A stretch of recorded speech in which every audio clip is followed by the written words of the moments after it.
আমরা কৃষক মানুষ। আসলে ভাই কৃষক এমন একটা জিনিস হয়তো না জানলেন নয়। এই যে একটা ফসল আপনাদের দেখাই, এই ফসলটা লাগাইতে সময় লাগবে অনেক সময়, তারপরও চেষ্টা করেই যাচ্ছি। এই ফসলটা ভাই এমন একটা জিনিস, কুমড়ার বীজ। এই কুমড়ার বীজটা আপনাদেরকে দেখাচ্ছি। এই যে কুমড়ার বীজটা সময় অনেক দিন লাগবে, আলু এখনও উঠেনি, তারপরও এই যে চারা দেখাচ্ছে আপনাদেরকে, গোটাই এটা কুমড়ার চারা লাগানো হচ্ছে। কারণ আলু ওঠার পরে কুমড়া লাগানো লাগবে, নাহলে এই ফসলটা সময় মতো লাগানো যাবে না। চেষ্টায় সব কিছু পাই। এই ধরেন আপনি চেষ্টা করুন, অবশ্যই ভালো কিছু করার আশা আছে। আপনি চেষ্টা ঘরে বসে থাকলে কখনোই হবে না ভাই।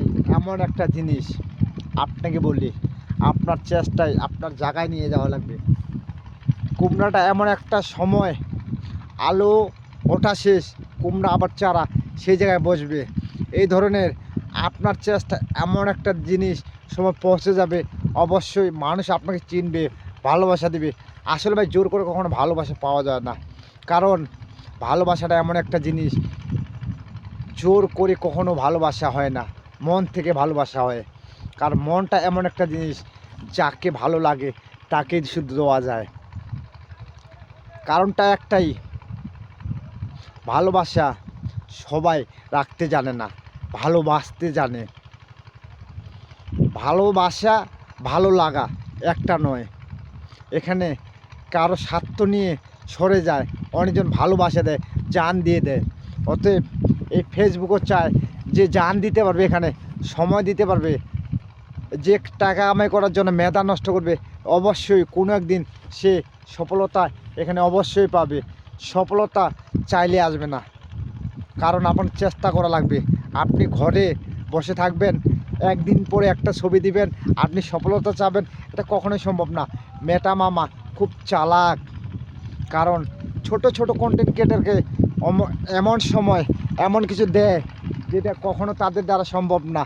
কারণ মেটা বুঝে কার দ্বারা কী হবে। যখন যেটা করতে চায় মেটা মামা সেটা করে। আসলে অনেক কন্টেন্ট ক্রিয়েটার আছে ভুলভাল তথ্য দেয়, আসলে না, তারা অনেক শিখছে, জানে, তারপর অনেক পেজ নষ্ট করছে ভাই। একটা পেজ খারাপ করতে তার অনেক সময় যায়। আমরা বলি যে না, তার সময় নষ্ট হয়। আসলে ভাই ভালো কিছু করতে গেলে তার সময় নষ্ট হয়। কারণ একটা কথা আপনাকে বলি, চেষ্টা এমন একটা জিনিস, মারাত্মক জিনিস। আজ হোক কাল হোক, অবশ্যই চেষ্টা করুন, ভালো কিছু করা যাবে। এখানে চেষ্টা না হলে কোনোটাই সম্ভব না। আপনার মেধা দিয়ে আপনাকে কিছু করা লাগবে। কারণ আমি যখন কন্টেন্ট জগতে পা রাখি, কেউ আমাকে চিনতো না, জানতো না। আজকে আপনাদের সকলের ভালোবাসা পেয়ে হয়তো কন্টেন্ট জগতে পারে রেখেছে। জানি না জীবনে ফেসবুক থেকে ডলার কামাইতে পারবো কি না পারবো না, এটা জানি না। আপনাদের সকলের আমি ভালোবাসা পাই, এটাই আমার কাছে ভালো লাগে। কোনো একদিন আপনাদের সাথে হয়তো মত বিনিময় করতে পারতেছি, যাক, এটাই শুনে খুব ভালো লাগে।